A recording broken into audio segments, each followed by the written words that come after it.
ಮನೆಗ್ ಬಂದ್ಬಿಡಿ ಕೃಷ್ಣ ಆಫೀಸ್ಗೆ ಅಂತ. ಅದಕ್ಕೆ ನಾನು ಹೊರಟ್ ಬಂದೆ. I didn't disturb any one. That is true. ನಾನು ಅವ್ರು ಹೇಳ್ದಂಗೆ ನಾನು ಬಂದೆ. ಆಮೇಲೆ ನನಗ್ ಬೇರೆ ಒಂಚೂರು ಅರ್ಜೆಂಟ್ ಕೆಲ್ಸ ಇತ್ತು, ಹಂಗ್ ಹೋದೆ. ಯಾರಿಗೋ ಒಬ್ಬರಿಗೆ ಕಾಸ್ಗೆ ಹೆಲ್ಪ್ ಮಾಡೋದಕ್ಕೆ ಹೋಗಿದ್ ನಾನು ಅಷ್ಟೇ, ಇನ್ನೇನ್ ಅಂತದೇನಿಲ್ಲ.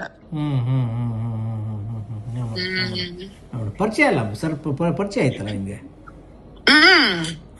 ಪಾಪ ಆಮೇಲೆ ಅವರೇ ಫೋನ್ ಮಾಡಿದ್ರು, ಸಿಎಂ ಸಾರೇ ಫೋನ್ ಮಾಡಿದ್ರು ನನ್ಗೆ. ನೋಡಿ ಪಾಪ ಇಲ್ಲ ನೆಕ್ಸ್ಟ್ ಟೈಮ್ ಅಪಾಯಿಂಟ್ಮೆಂಟ್ ತಗೊಂಡ್ ಬನ್ನಿ ಯಾವಾಗಾದ್ರೂ ಬರ್ಬೇಕು ಅಂತ ಹೇಳಿದ್ರು. ಆಯ್ತು ಸರ್, ನನ್ ಮಿಸ್ಟೇಕ್ ಇದು, ನಾನು ನಿಮಗೆ ಇದನ್ನ ಅಂದ್ರೆ ಸಾರಿ ಕೇಳ್ತಾ ಇದ್ದೀನಿ, ನನ್ ಮಿಸ್ಟೇಕ್ ಇದು ಅಂತ ಹೇಳ್ದೆ ನಾನು. ಅದೇ ನೆಗೆಟಿವ್ ಬಂದಿದ್ಯಾ ಮೇಡಮ್?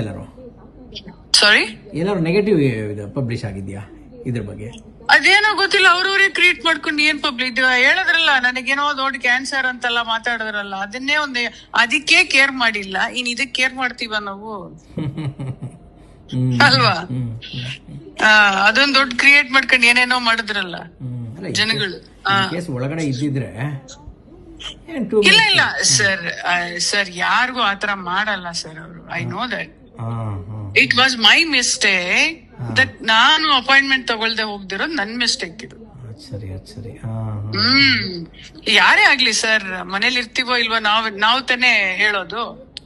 ನಮ್ಮನ್ ಮೀಟ್ ಮಾಡಕ್ ಬರ್ಬೇಕು, ಅವ್ರ ಮನೆಗೆ ಹೋದಾಗ ಅವ್ರು ಮೀಟ್ ಮಾಡಿದಾಗ ಅವರು ಹಂಗೆ ಹೇಳ್ತಾರಲ್ವಾ. So purposely I didn't do anything ಪಾಪ.